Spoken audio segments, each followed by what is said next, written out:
Definitely not the starters. You're on the End of the Bench podcast from 100.7 The Score.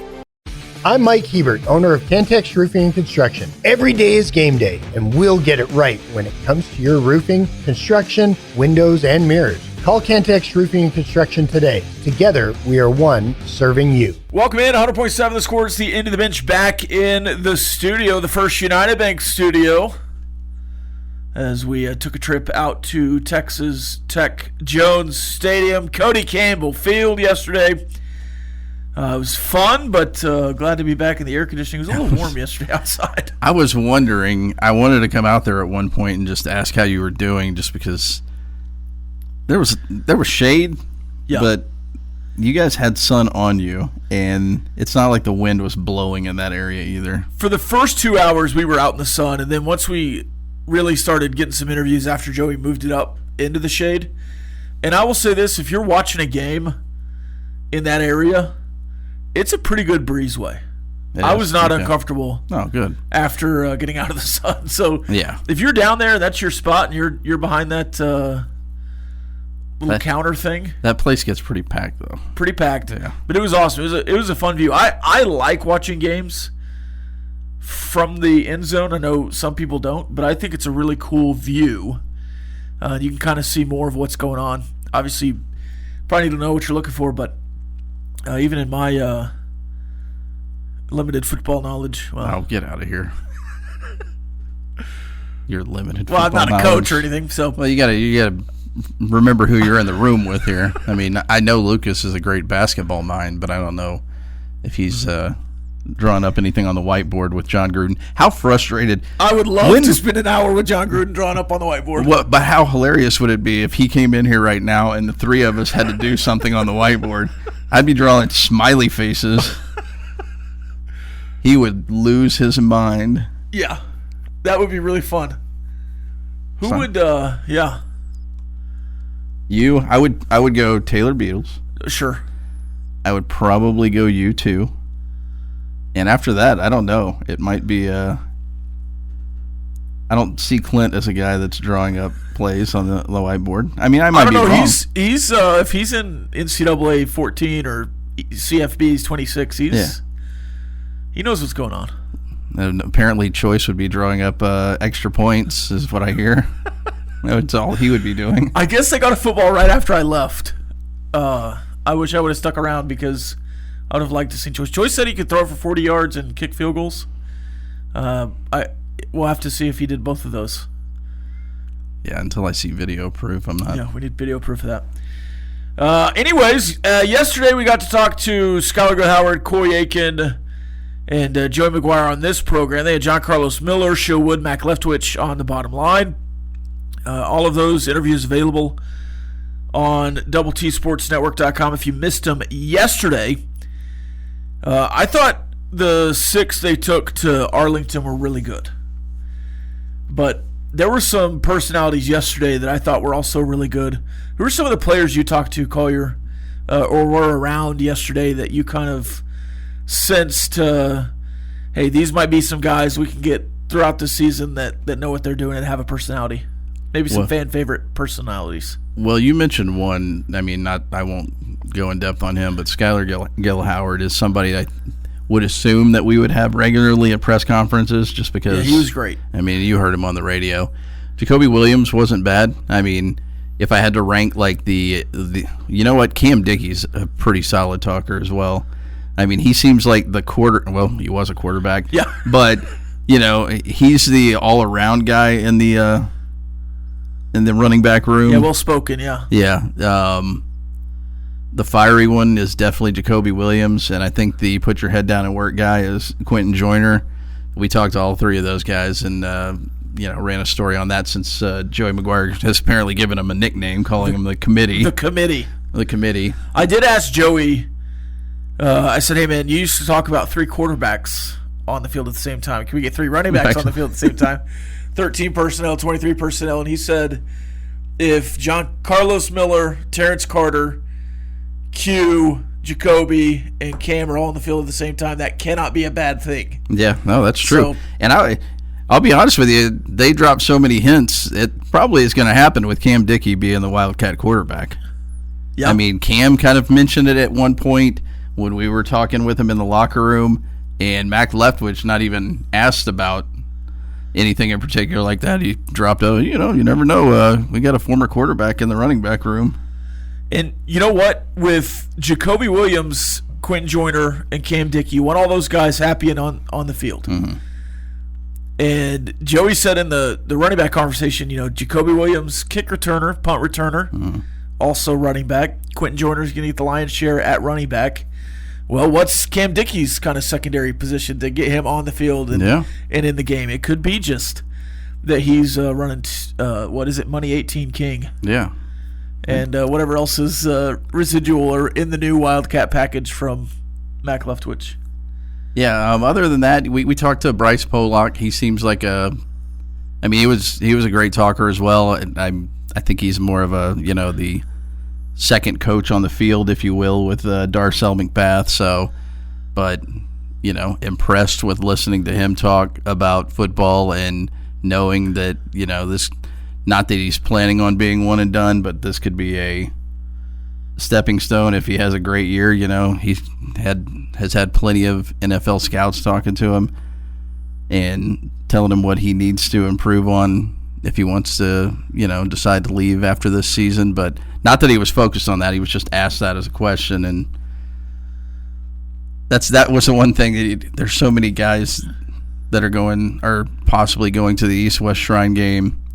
It's 24. Yeah.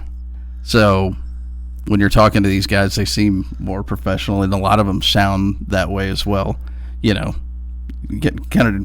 not kids. They're all right. A lot of them are older. They've been through this a little bit. I would be interested to talk to Matt Dowdy, or we talked to Gio yesterday.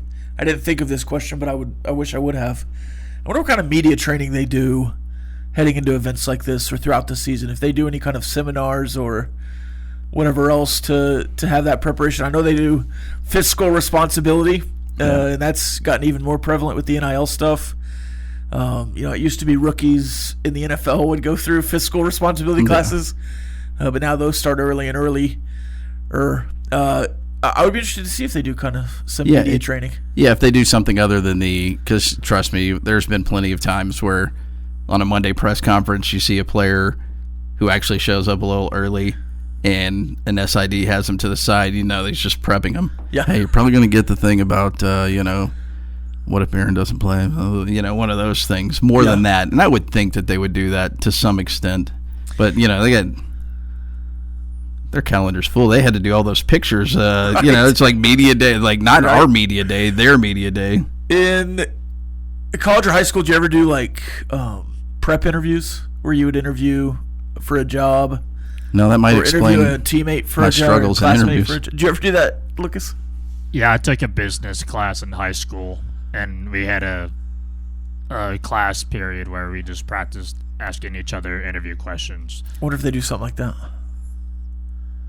Maybe make the really good speakers grill the guys that struggle. Yeah, maybe so. All right, we'll continue on. 100.7 The Score. We've got headlines after this. We'll also talk through some Joey McGuire quotes and do highs and lows and burning questions and all that normal stuff we do. More after this. 100.7 The Score. It's the end of the bench. Playing time is not required. This is the End of the Bench podcast from 100.7 The Score. What kind of stuff are you looking for at practice? They open it up at random times, generally like one-on-ones and stuff. Yeah, it's one-on-one stuff. And, when we go, we're not looking at stuff per se like you. I don't know who's necessarily running with the ones. Now, there will be times that I'm trying to get video of quarterbacks. I noticed this 2 springs ago, or maybe it was in the fall. Barron wasn't throwing. I think it was, I think it was last fall. There was a GA that was throwing in his place, and I'm like, that's weird. But I'm looking through the lens of the camera, and I'm getting as much, because we only have a 15-minute window, and you walk in there and they start the clock and you're like, oh sweet, they haven't even finished stretching right now. And we go through the whole stretching process. They go outside and they break up into their one-on-one stuff. So we're all going to different areas. Okay, you guys get the defensive ends, the tackles, and the offensive linemen down in this corner. I'm going to get some linebackers here in the middle of the field, maybe get some quarterbacks doing a drill. Hey, go get the DBs at the other end. I mean, and you're just funneling through and getting video of each one. So you're not gravitating toward like trying to get Micah Hudson highlights or whatever to show on the news? Not necessarily, no. I mean, that first, without a doubt, everybody was getting video of him. I'm sure hopefully today they're doing that. You know what? I'm going to text them and remind them that right now, actually. All right, we talked to Joey McGuire yesterday. Obviously, he talked to the media as well. And even before anyone gets up there on the podium, me and Craig were talking yesterday, what are your expectations for media day, what you want to hear? And it's always kind of the same thing where, it's fun to go to media days because it's another day on the calendar that gets you closer to Texas Tech football. Mm-hmm. But you're not really looking to break any ground at media day. No. Now, there were certainly some quotes that I was intrigued by. Joey McGuire had several of them. And then obviously getting to talk one-on-one with players is always fun. But Joey had an interesting thing that he's going to do in practice, talking about how to get the team in pressure situations. Let's listen to that one. Yeah, I think the biggest thing that my job is to put these guys in pressure situations during practice. I mean, we've got to really compete. We're going to talk about, again, embracing that, but putting your foot on the line. And there's going to be moments in practice I'm going to try to create some chaos. There's going to be times on offense there's going to be a big play like in a competition period, and I'm going to call a sack. And it might not even be close to a sack, but just see who I can piss off and see how how Mac responds, how the rest of the coaches respond, how does Barron respond, or does he say what's next, and get to the next play. Same way on defense, there might be a flag that I throw where it's a pass interference, and then it's not, nobody's even around, but you're just causing some adversity, and see how they respond. We're going to have to do that. I do think it's really important, especially the first couple of scrimmages. We need to get really physical and see how physical this football team is. I didn't specifically ask if that was in response to some of the things that happened last year, but I did ask Joey if it's going to be similar to the Colorado game, where you have some penalties and whatnot happen, and you try to respond in a way, because it did feel like it tanked the Colorado game for a second. Yeah. And then after you were tanked, it was like it's hard to come back from that. And I did mention the Colorado game, and he was quick to say that was not a penalty, the roughing the passer. Yeah. Which we all agreed with at the time, and certainly Kirby did because he sent his questions to the league. But it's interesting that the most interesting part of that to me is that the coordinators aren't going to know what's happening either. That's just Joey on his own, throwing extra flags.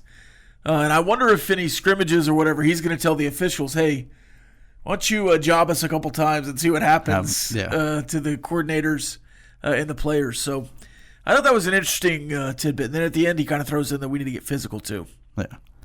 So we're going to see fights? I don't mind a good training camp fight. Yeah. No, I don't either. Especially if we're there for it and we get some video. That's always great.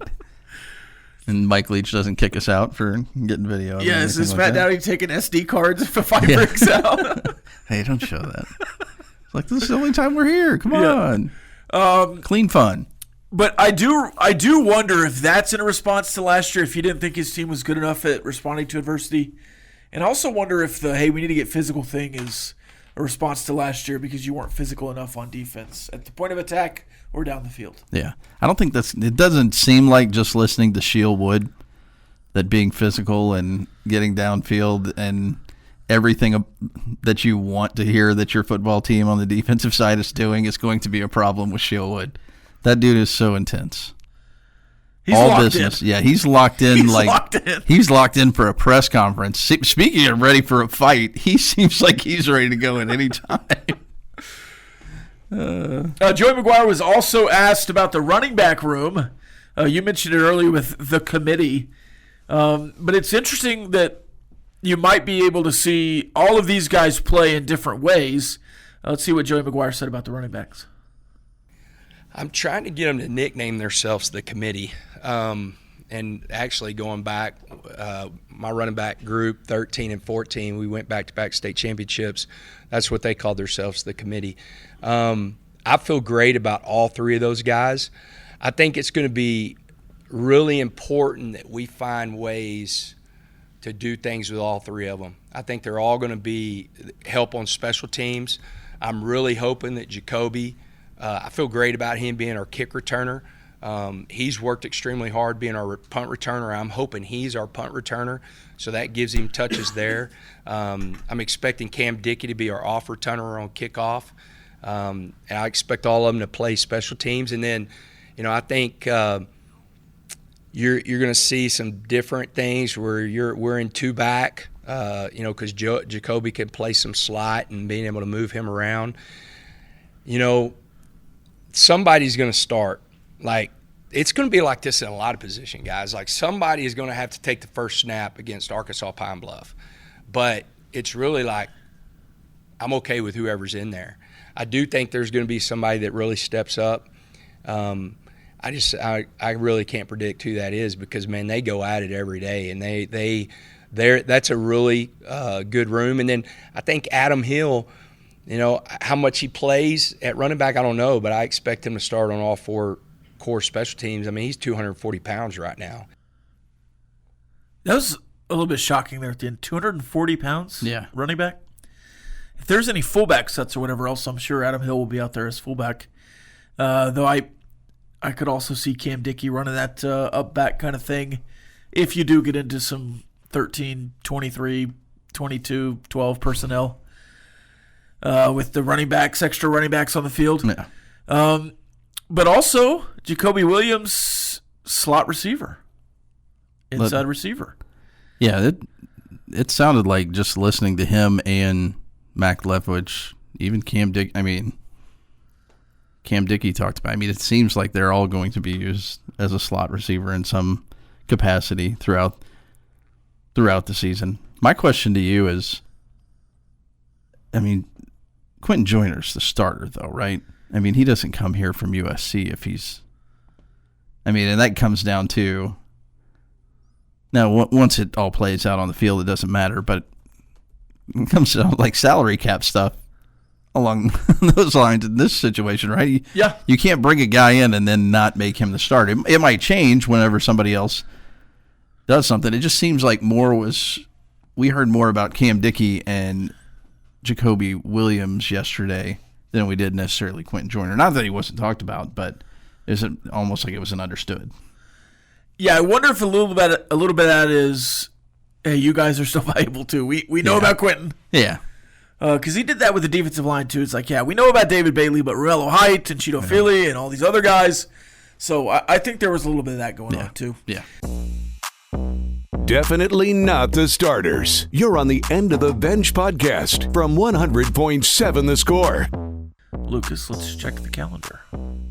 Your daily look at what's happening in the world of sports, birthdays, and holidays. Let's check the calendar. All right, looking around, it is the International Day of Friendship on July 30th. Glad to be your friend, David. Glad for you to be my friend, I guess is the better way to say it. Don't put words in my mouth. Right, that's why I said it the second way. Yeah. It's National Cheesecake Day. Yes or no?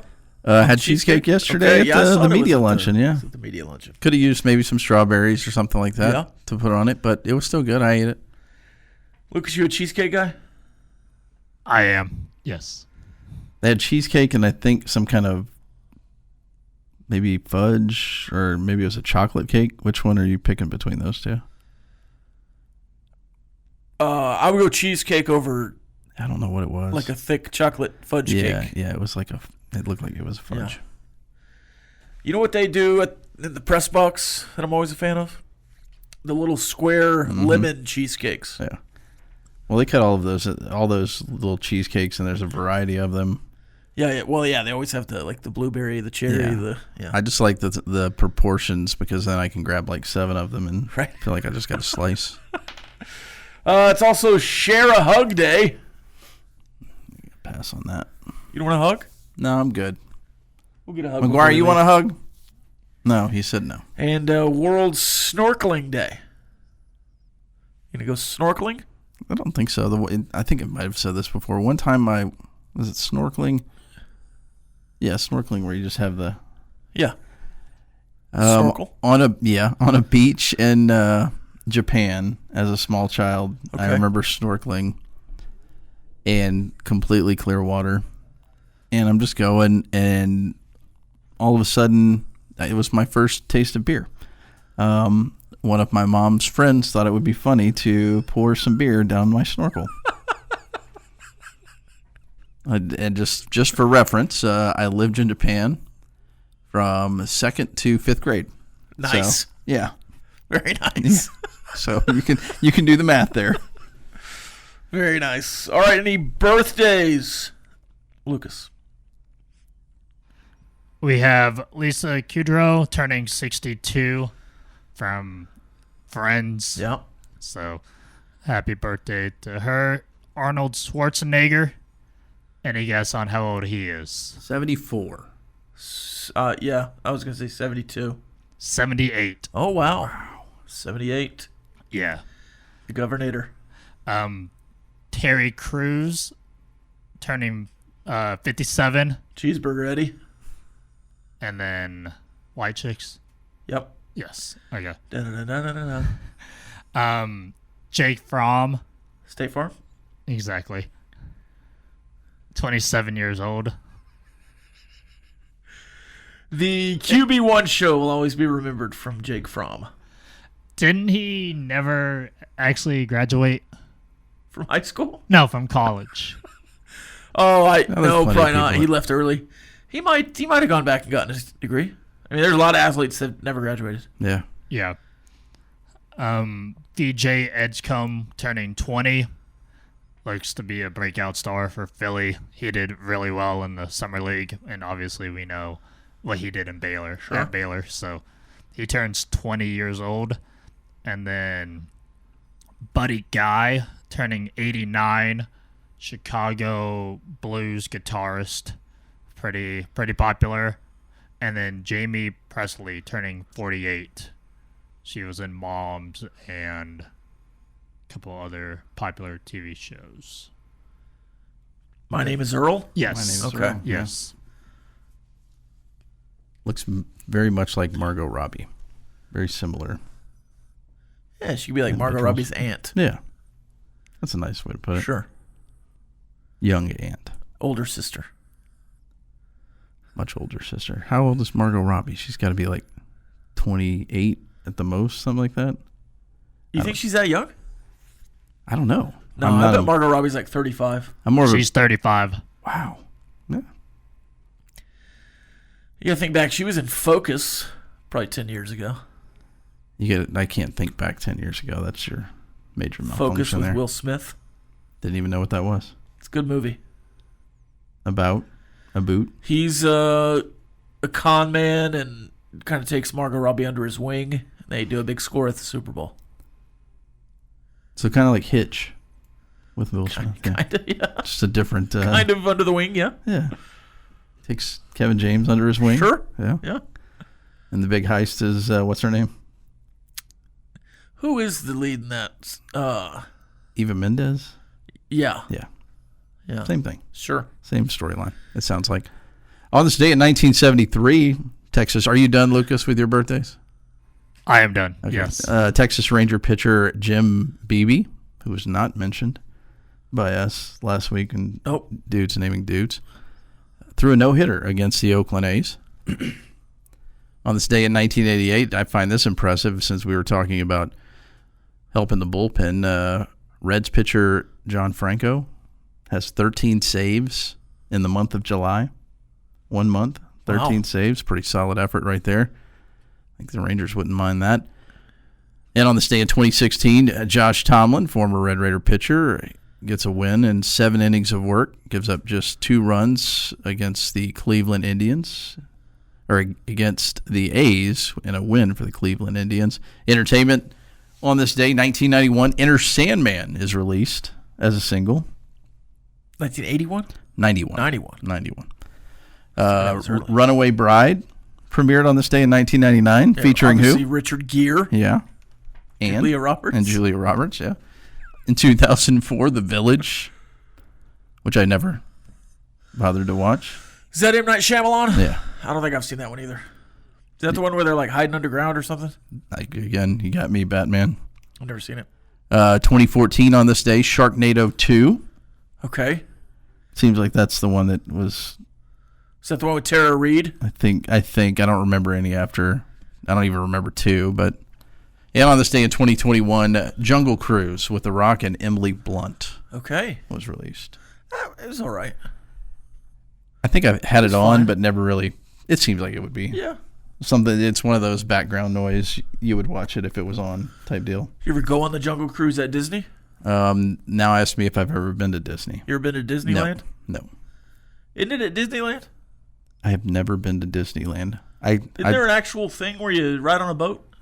Or is that Mark Twain's boat or something? You're on like a steamboat. It's in Disney at Disneyland. World, I believe. No, this one was at Disneyland. Oh, okay. Then I don't know. Disney World I went to a long time ago. Disneyland I went to in college. And we were on some kind of boat. But I don't remember if we drove through the jungle. And it wasn't Pirates of the Caribbean? No, it was an actual boat, like a big steamboat. I think it was Mark Twain something. There's enough room for that in Disneyland? I'm just asking. You know my memory, man. I could have dreamed this. I've never been in. Well, I technically was in Disneyland briefly, but I've never paid to get into Disneyland. I've walked completely around it though, right. And it doesn't seem like there's enough room. There is a Mark Twain riverboat ride. Yeah. Here it is. There it is. Wow. Yeah, we drove around in the boat at Disneyland. Makes me feel even better that I walked around the entire property of Disneyland in one night. And then there's also a Jungle Cruise. So there's 2 boat rides. I think we need to call Paul Tubbs one day whenever it's slow and ask him to reenact our adventure around Disneyland. I would like to hear his side of the story. Okay. Yeah. A little work trip. Do some voices for you? Yeah, you probably could, yeah. Oh, he didn't at Disney, though? No, we were... Like doing the Disney voices? No. Maybe if he would have done the voices, they would have let us into Disneyland that night. I'm going to have to do a little... So the Disney river boats are paddle steamer watercraft operating on a track of series of attractions located... So I think you just go around and look at Disneyland. You're like, up on the right, it's... Oh, okay. Kind of like the train or a tram or something Yeah. like that, yeah. Except in the water. In the water. Yeah, I get it. 100.7 the score. It's the end of the bench. David Collier's laptop is about to take off from the counter. The fan is so loud. More after this, hour number 2. Playing time is not required. This is the End of the Bench podcast from 100.7 the score. Welcome back. Hey, we need locker beds or something. I was looking up Tara Reid videos. All right. More after this. 100.7 the score. The more is right now, actually. We have a couple of chats in the chat line. That was a Manny Machado home run last night.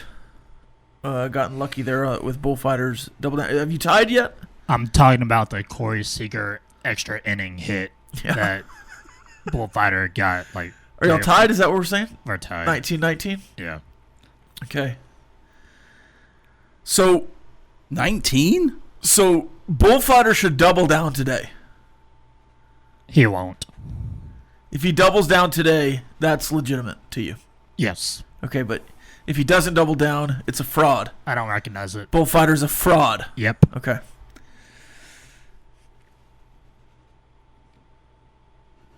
$19? The text line enjoyed the what the hell is even that clip as well, by the way. All right, let's do some burning questions. 2 minutes of non-stop in-your-face inquiries with no end in sight. It's time for Burning Questions. When is it appropriate to either do a fist bump, a dap, or a handshake. All right, so the dap is like the slap hands and the fist bump. Is that because I thought a dap was also a fist bump? Is that more like a clasp and grab? Pat each other on the back type thing. Yeah, dap them up. Okay, Yeah. So like an involved fist bump. All right, handshakes in professional settings. I think a fist bump is also acceptable if you don't really know the guy, or he's got suspect hygiene. You don't Or want to you shake just his got hand. stuff in your hands. Stuff in your hands. Is I it think like the dap should be reserved for people you know? Yeah. So like the Key and Peele Yeah, skit like sure, that? sure. I always want to feel younger whenever I'm like at a media availability like yesterday. Like Brian Duncan and I used to work together after his playing days. And we would, I was forced to dap him up or feel like an old man. There was no handshake involved. I mean, he likes to hug. Today is his day, National Give Somebody a Hug Day. He's a hugger, So it was a more involved handshake with him. I am much better in dapping somebody up now because of my son. Sure. But yeah, I'm more of a fist bump type guy if I have to be. Because a lot of the times I'll see coach or something like that, and I'll have a camera on my shoulder. So just a fist bump with my left hand is so much easier. If you've already gotten past the handshake stage, I think that's the first stage is handshakes. Handshake, yeah. Meeting someone, professional setting, handshake. If you see him every week, I think a fist bump is fine. Yeah, That's you don't more need familiar. to. Yeah, we don't need to shake hands every single time. Fist bump is just like, hey, what's up? Yeah. And move on. Okay. Sneed's a big fist bumper, Yeah, he is. and I'm totally fine with that. Sure. Which store, you can pick any store you want, would be the worst for a kid to go absolutely berserk in and start throwing things off the shelves and destroying things? What store would immediately come to mind where you got to keep your kid by your side so they're not destroying things? I'm thinking like a Hobby Lobby. Like all those picture frames or Yeah. little knickknacks and statues. See, I was thinking of somewhere like that had a lot of plates or... You know, like I a don't- Home Goods or Yeah. Or if you go upstairs, I don't even... World Market. Like if you were at J.C. Penney or Dillard's or whatever, and there's all that glass and... like you're going to somebody like registered for a wedding there, and you're like, oh, let's go check out the stuff here, and there's way too much breakable stuff around. Yeah, that would be the location for me. I think my answer would be just because there's so much thing, like either like a Target or a Walmart where you can have food or breakable plates or clothing. You gotta go. for health and safety, if you're in like the canned food aisle, Yes. you don't want to be throwing cans at you. Get some botulism. And then the last one I've got, obviously, preseason starts tomorrow with the Chargers and the Lions. Hall of Fame. Yes. Trey Lance starting. Trey Lance is Breaking starting. news. Oh. Yes. For the entire first half and first drive of the third quarter. Yeah. My question is, how seriously do you take preseason as a fan, kind of getting to know players that are kind of on the verge of making the team? Do you take it very seriously so you can kind of scout out who you like, or do you just are you just happy that football is back even though it's not a regular season game? I don't take it too seriously personally, unless I'm following like Taj Brooks or somebody that I want to see playing time. Otherwise, I don't really know if I pay attention to many of the games that much. I take it more seriously than Mike McCarthy did. Yeah. And since was I don't always play fantasy, frustrated that these guys weren't playing. yeah, that's true. I mean, well, it depends. There are times when you know that they need to do their work, but yeah, like you're saying, maybe No, you need to be prepared. Yes. You need to play more than 2 drives in the preseason to be prepared for the Eagles, the reigning Super Bowl champions in Week 1. Well, that I understand. Yes. I don't even think Dak played last year. Do I follow it that closely? No. Now, when I played fantasy football, I paid a lot more attention to it. I have one. Let me get one in real quick. A question? Yeah. Sure. Start, bench, cut. American Pie, The Big Lebowski, or Josie and the Pussycats. What a wide array of movies. Not really. They all have a common theme. Sure.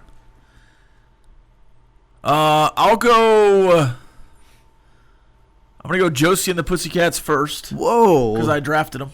That's true. I'll go Big Lebowski 2 and American Pie. I'll cut them. You'll cut American Pie? That's like the debut. Right? What about you, Lucas? I would actually go in the order that Collier called them out at. So I would start American Pie, bench The Big Lebowski, and then cut Josie and the Pussycat Dolls. What puts Josie and the Pussycats over the top in that trio of movies? I drafted them in the animal draft. Or the bands that sound like animals. Yeah? I haven't seen The Big Lebowski in quite a while, but I probably need to watch that again. But I'm a big fan of White Russians. Okay. So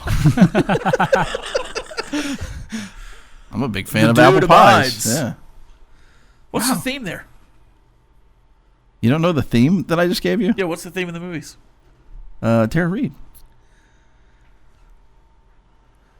I just wanted you to say it. I wanted you to say it. what about you? Yeah, I would go American. I'm the older, so I would go American Pie, The Big Lebowski, and Josie and the Pussycats last. See you later. Now, that's not actually the Pussycat Dolls, which would be a different. That's Nicole Scherzinger. Yes. But similar. Are you talking about the first American Pie or the entire franchise? No, the original. Okay. Yeah, the original. Yeah, I don't know about the rest of them. I would start Van Wilder. I was going to put Van Wilder in there, too. I would start Van Wilder. That would be number 1 for me, too. More after this, 100.7 the score. Playing time is not required. This is the End of the Bench podcast from 100.7 the score. Happy hump day, everyone. This is the End of the Bench on 100.7 the score and 107thescore.com, 100.7 the score mobile app. Y'all keep chiming in if you'd like to do so. Your thoughts and comments welcome on the Yates Flooring Center chat line.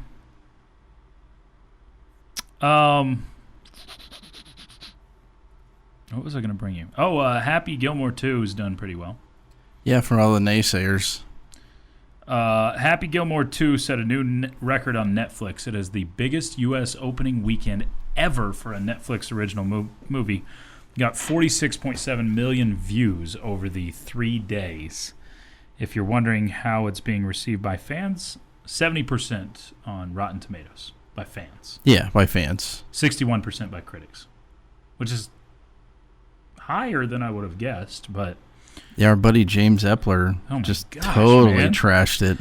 I will say, I like James. He's a good friend. I rarely agree with his movie takes. Yeah. And he's like a true critic. Yeah, he is a critic, yes. I'm watching things to enjoy things. Enjoy it, yeah. And he brought up, one of the things he brought up was like, he thought we were dumb enough to not remember scenes from the old one so much that we had to have callback video flashbacks. And I think that's probably more for the younger group that probably never watched the original Happy Gilmore. But they did that in Top Gun Maverick, and I thought that was good in that too. There were scenes and memories from that one too, from the first. So I don't know. I don't have a problem with that if there's 30 years or 25 years between sequel and original.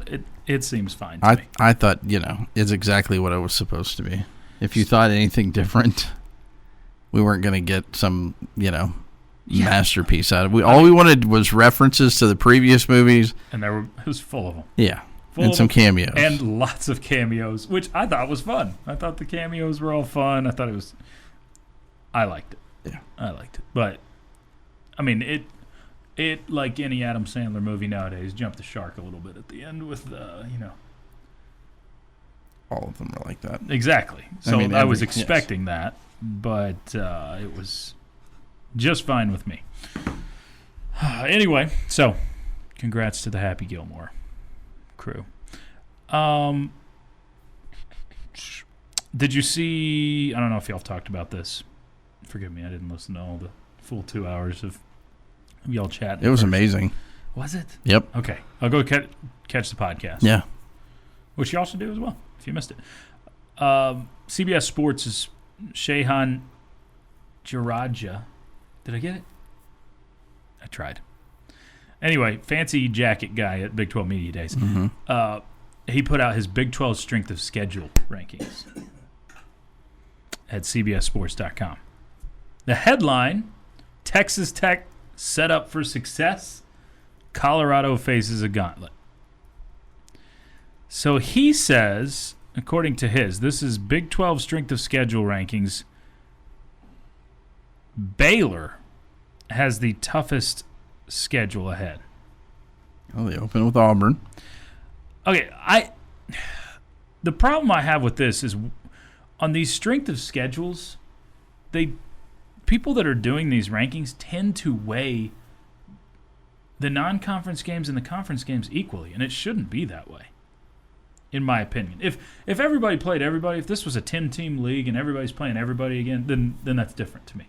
You don't think you should be praised for playing Auburn, but then not be criticized for playing Arkansas, Pine Bluff, Kent State, and...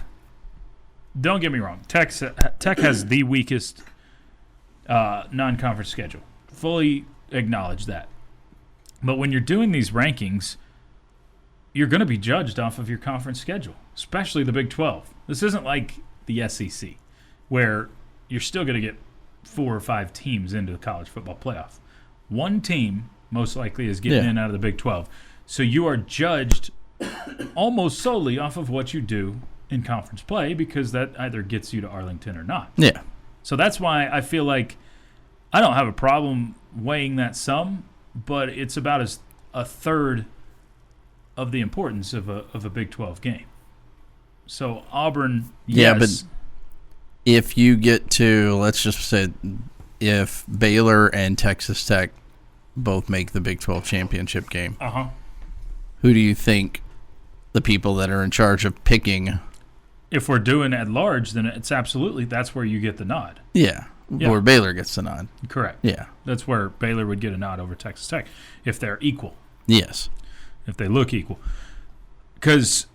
So going through this, the CBS Sports strength of schedule, Baylor 1, TCU 2, Utah 3, Kansas State 4, Colorado 5, West Virginia's at 6, Arizona State 7, Iowa State 8, 9th is Arizona, 10th Cincinnati, 11 Oklahoma State, 12 UCF, 13 Kansas, 14 Texas Tech, 15 Houston, and 16 Brigham Young. Okay, now I'm starting to agree with you a little bit more. 14th. Look, your toughest games, if he's ranking... Your 3 toughest games are all on the road. Exactly. And you're facing 3 Big 12 title contenders all on the road. So that's where I'm like, you're not the 14th easiest schedule in this league. It's not. Because those are 3 losable games. I think if you wanted to put Tech right in the middle of the pack on this, I'd have been fine with it. But I think he's weighing, he and other rankings I've seen they weigh the non-conference way too much. You put way too much water into that, and I don't agree with it. And that's what he cites too. UAPB, Kent State, and Oregon State at home. One of the easiest in the country. Not disagreeing. 5 conference games come against teams that were below 500 last season, including 2 against new coaching staffs. The road schedule is a little brutal with Utah, Arizona State, and Kansas State, but just nabbing one could be enough to reach Arlington. I mean, most of the argument there is valid, right? I mean, if you win one of... Yeah. Well, I mean, playing UCF and West Virginia with new head coaches. Now, saying that, they're also going to be 10, 12 games into their season at that point at schools they're familiar with. Right, and I think if you flip, I'd agree with a lot of it. If you flip even one of your home games, you would love much more to play lesser team on the road than the better teams on the road. And because you've got a higher chance of winning if Utah's in Lubbock. Yeah. Or if Kansas State is in Lubbock. I don't know. Kansas State's been the bugaboo forever. Or Arizona State. But obviously you got them at home last year. So the Baylor part, first 6 weeks of the season could make or break Baylor for the college football playoff. Baylor plays Auburn, SMU, Arizona State, Kansas State, and TCU before October 18th. And they also have Utah in the back half of the schedule. Only two of the games are on the road, which creates massive opportunity, but the Bears can't survive another 2-4 start. The one respite is that 9 of their Big 12 or of their 12 matchups are inside the state of Texas for Baylor. Yeah. Yeah, see, the one thing that makes just to go back to the 3 toughest games being on the road and why I think that I agree with you in this aspect, it needs to be weighted different. One, you've got Utah coming off an atrocious season and wanting to prove they belong in the Big 12. Yep. So they want to open Big 12 play with a win against you. Yep. I'm assuming that's their Big 12 opener as well. It is. Yeah. Yeah. So Big 12 opener, they want to get off on the right foot after winning just 2 games in conference play a year ago, even though they were picked to win the conference. Correct. In their first season. They've got something to prove there just as much as Texas Tech does. Then you've got Arizona State. Sam Levitt said at a Big 12 Media Day, the game that's marked on his calendar is Texas Tech because he lost to him he here. Did say it. Yep. So you've got 2, and then the one we always talk about, you can't win in Manhattan. It's been, the thorn in your side. That seems like a pretty tough 3 games. Is. Tougher than probably a big chunk of. And you've got to pick up one of those, like he's saying, to win Arlington or to get to Arlington, but you also can't slip up anywhere. It gives you no margin for error anywhere else. So that's the good part about it. There's not much margin. Actually, there's a lot of. I don't know. Kansas and BYU at home, those are the 2 that make me a little nervous, but you also have a monster roster, as we talked about a bunch yesterday. It is the end of the bench on 100.7 The Score. Playing time is not required. This is the End of the Bench podcast from 100.7 The Score. It is time for Ask the Benchwarmers. Get those questions in if you'd like to. I'm not going to force you. Yates Flooring Center chat line, easiest route to reach us through the 100.7 Score mobile app. Chois Woodman, David Collier, Lucas White with you for about 10 more minutes. Questions for any and all of us are welcome. There's a few in already on the chat line. And yes, it was a lefty to confirm. Thank you, Bullfighter. Thank you. Also got this dude is a bleeping jackwagon. That's from towards Jock Peterson. Oh, I thought that was at the beginning of the hour talking about you. That's also possible. I don't know. He posted a picture of Peterson, but no. Who's the one guy you would go after at the deadline if you got one for the Rangers? I mean, if I'm being real, I probably any relief pitcher that's worth their salt. So probably the Johan Duran guy for Minnesota. I don't know. I wouldn't mind Ryan O'Hearn. I was about to say. I think besides the guy on the other side of the glass, the end of the bench is cheering for Ryan O'Hearn. I guess technically you could say it that way too. Yeah, one might just not be cheering for him by the end of the week. I think ESPN has their top 50 guys. They put chance of trade on each one. They have O'Hearn at an 85% chance of getting traded. Sorry, Lucas. You think it's going to happen? I think he's going to go to Detroit. No. Seattle. Detroit. The teams they have as best fits, this doesn't mean anything. Houston, Boston, San Francisco, and Texas. I've heard Houston because they Hope need not. another outfielder. Hope not. So Yeah, O'Hearn would be good, but I want a relief pitcher ahead. Seems like the middle relief has been a bigger issue than a closer. Feels like you need a middle relief guy as well as a starter, if not more so. Okay. I mean, I don't know. Luke Jackson, Garcia, I mean, you don't have a true closer right now. I would rather take a true closer, and then you can bump everybody up a spot, and you might get a better middle relief guy that way. Benchwarmers, if you're the head skipper for the Rangers, would you keep the youngsters up to help out the batting, or would you keep putting Jock in the lineup? For the life of me, I don't understand why he's batting fifth or in the lineup at all.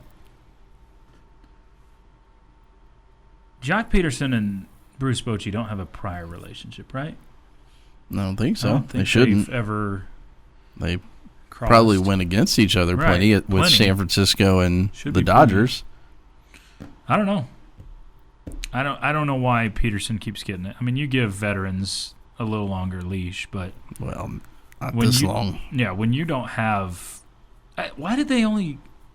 What do you have? 2 games at rehab? Guy that's been out for a long time. Give him a week down there. Then you can really kind of test and see how things are going. That's what I didn't understand.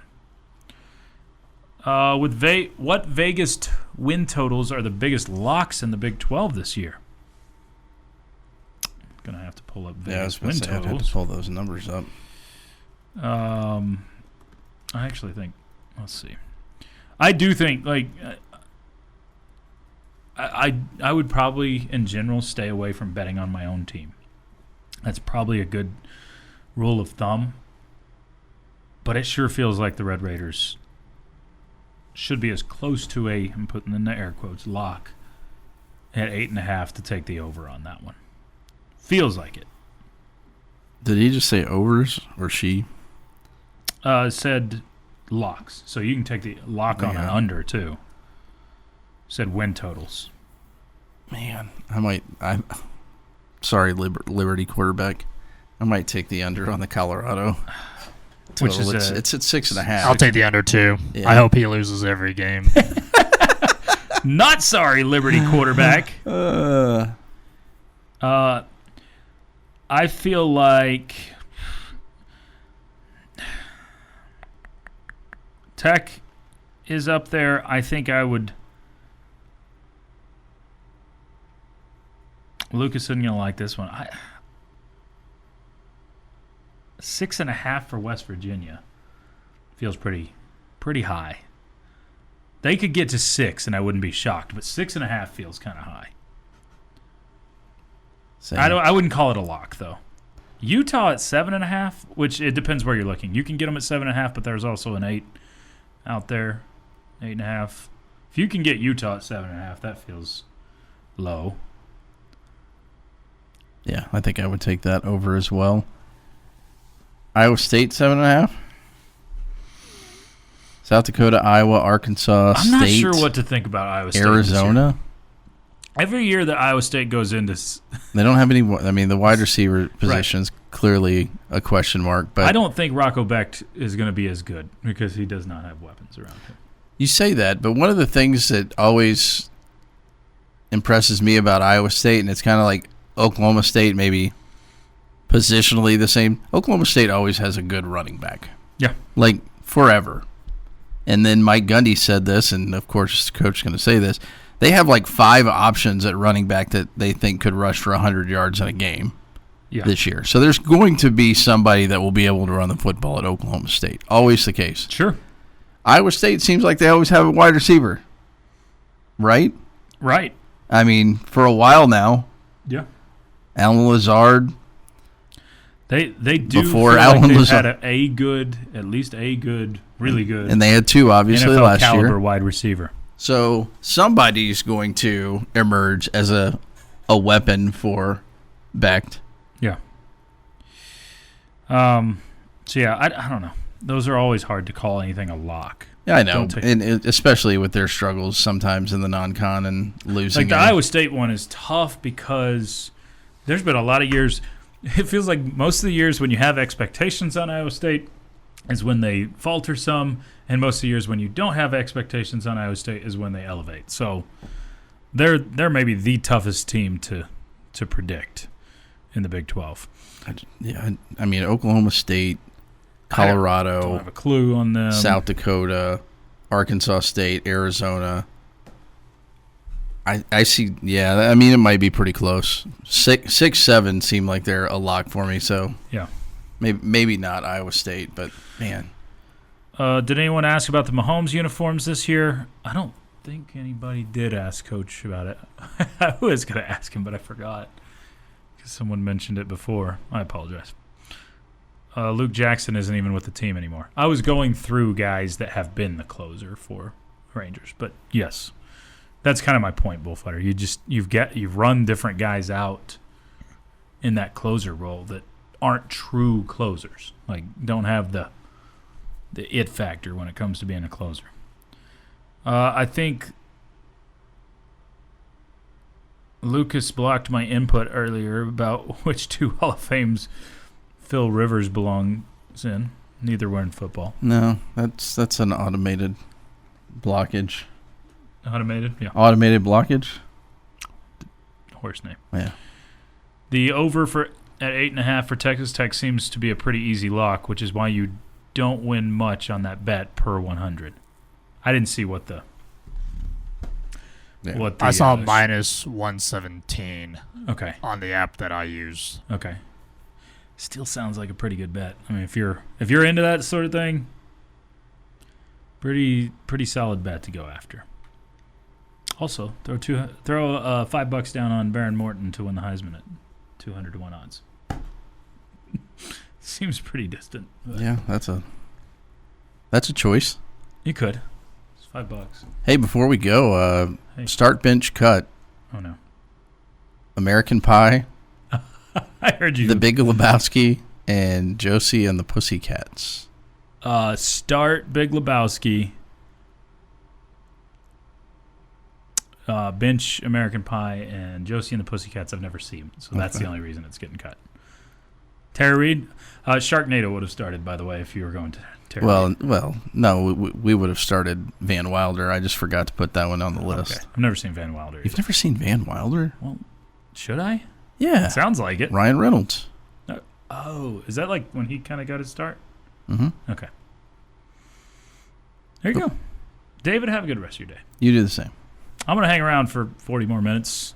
Bottom line's up next on 100.7 The Score. This has been the End of the Bench podcast from 100.7 The Score. Go to 107thescore.com for more from the Double T Sports Network.